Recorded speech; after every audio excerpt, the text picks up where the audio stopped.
Oh no, you just went into your storage room, you pulled out some pictures, and they're covered in mold or mildew or fungus, or they're covered in something. What do you do? How do I help these pictures? Well, in this video, I'm going to talk about what to do when your pictures have that mold, mildew, that weird smell, the growth, whatever on it. Who am I? My name is Mike Patterson, and I'm a professional full-time photographer located here in Southern Alberta, Canada. I've been doing this now for over 38 years. I also run a full-service photo lab, and I've restored thousands, tens of thousands of pictures from people that have been damaged in all ways, shapes, and forms. I'm doing these videos to help you hopefully preserve some of your memories. Today's video is actually the mold, the mildew, the yucky stuff. What do you do? Well, first of all, please understand, mold, mildew, and this stuff is not going to destroy a picture within 5 minutes or 10 minutes. So unlike the previous video when I was talking about pictures actually in the water where they're soggy and they're literally falling apart in front of your eyes, mold and mildew is getting bad. It has to be addressed. But as long as they're not sopping wet, you can take a little bit of a breather and know that you can address it well in the next few days. So that's the first thing. The second thing is, be very careful. If it is mold, depending upon the mold it could be a health issue with you. Now, of all of the ones that get, all ways of photos getting damaged, artwork getting damaged, the worst one, in my opinion, is the water ones, the soggy ones, because usually at that point your pictures are destroyed. The worst one for me to restore are the moldy ones, because I'm not taking them from you, sitting them on my desk in front of me, and breathing your mold and mildew and fungus and everything else in my lungs. I'm not doing it, people. And nobody should have to do that without being in the right conditions. So be very careful with that, first of all. Be very careful. Don't breathe that stuff in. But if you are going to get it restored, if you want to get it restored, if it is damaged, if it is still molding, if it is fungus, if whatever, what do you do? Well, first of all, like I've said in all the previous videos, don't take it to a department store. Don't take it to a drugstore. Don't take it to somewhere that doesn't have the expertise on how to deal with it.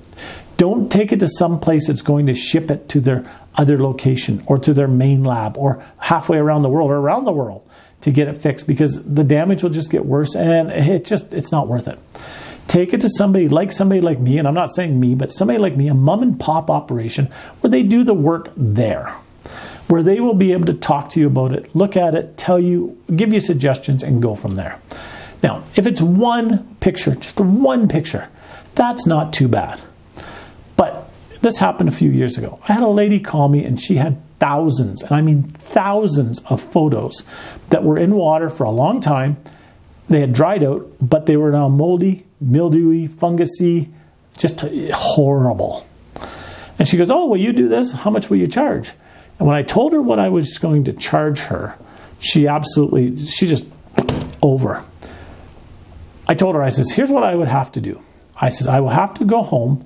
I'll have to set up in my garage a taped off area with plastic to start unpacking all of your photos.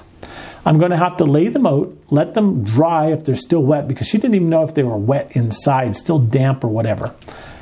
"And I'm going to have to deal with them with a mask on and with a suit on and everything, because we're not talking just a little bit of mold. We're talking like," she sent me some pictures. "We're talking like, this was like the mold that ate New York type of mold." And I says, "Oh, I'm going to have to go through that." So I gave her a price, and she just said, "That's insane." I says, No, that's reasonable." Well, after her telling me that I was insane for doing it, she contacted a bunch of experts, because she didn't think I was an expert. And the price that she got back was 10 to 20 times higher than I quoted. And what I quoted, I'll admit, was insane, because I was pricing in their respirators. I was pricing in their vents fans. I was pricing in their everything that I was going to have to build to handle all these photos of hers. Months later, I had somebody bring me in one photo that had a little bit of mold on it. It wasn't lumpy mold. It wasn't active mold. I carefully took it. I put it in my camera room. I digitized it. I handed it back to him. It took me 2 minutes. And I charged him what I charged everybody else. It wasn't that hard. So it's going to depend upon how many pictures you have and how bad the mold is. If we're dealing with something with insane amounts of mold, expect an insane high price. And I can't blame the person for doing that. If it's just a little bit, then it should be reasonable. Now, what not to do? I've heard all the stories of what to do. Spray Lysol on it. Don't. Spray anti-bleach or this bleach or that or anti-mold or anti-fungus. Don't spray your pictures with anything. It will destroy your pictures. Leave them out in the sunshine to let them bake and they'll be fine. You can leave them out in the sunshine. That may kill some of the mold and mildew on it. You may see a reduction of it, but it won't get it out of the paper. You will still have to do something to digitize it. My suggestion, and this is entirely up to you, take it as I'm about to say it, and that is with a lot of grains of salt. If your pictures are that important and you cannot justify thousands or tens of thousands of dollars to have your pictures digitized by somebody like me, go out and buy yourself a really good scanner and do it yourself, but understand you're dealing with the health effects yourself. There are health effects to breathing mold and mildew and funguses. There are problems with it, but if you want to do it yourself. Vent the place, wear a respirator, but understand you're dealing with the health effects. You're taking it upon yourself to do it yourself. But don't try to put it on to somebody like me and say, well, can't you do it? Do you not? Do you really have to have a respirator? Do you really have to vent the room? Do you really? Yeah, we do. If you're going to do it, digitize them at the highest resolution possible. I always tell people, if you're doing any digitizing, send it to somebody like me and ask if it's high enough resolution before you do 50,000 pictures. Digitize them and then send them to somebody like me, and we can restore them and we can reprint them and we can go from there. And we're not charging you for having to deal with that mold and that mildew and stuff.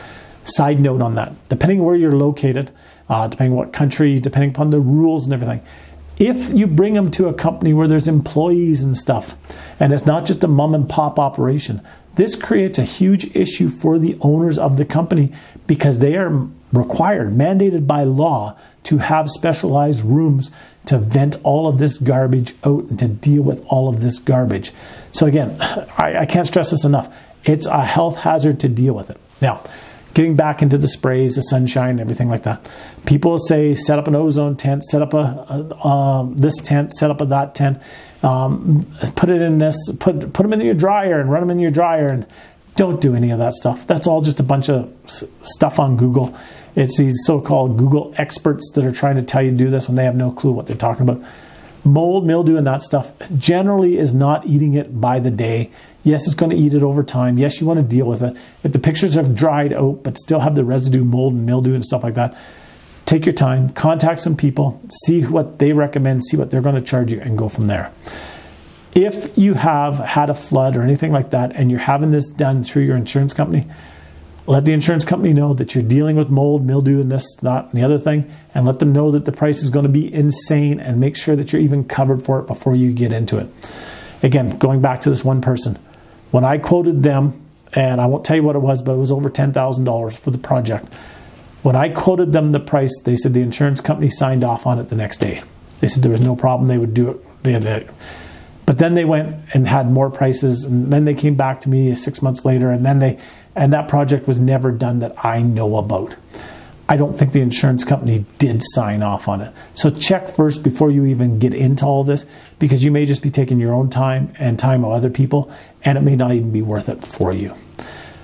You have my sympathy, you really do. But if it's only 1 or 2 pictures from there, you can work on it.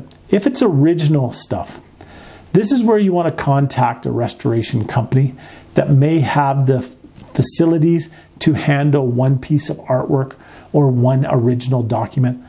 But many times, even these restoration companies that deal with fire, floods, and so on and so forth, aren't set up to actually fix the artwork. Sure, they can get rid of the mold look on the artwork by using chemicals. Again, I hate that, but they can do that.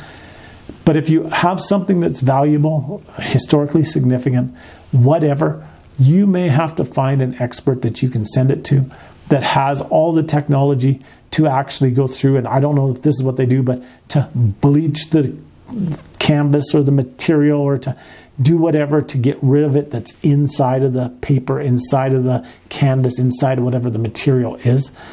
But find somebody who is reputable. Again, not a department store, not a drugstore, but somebody who's actually reputable.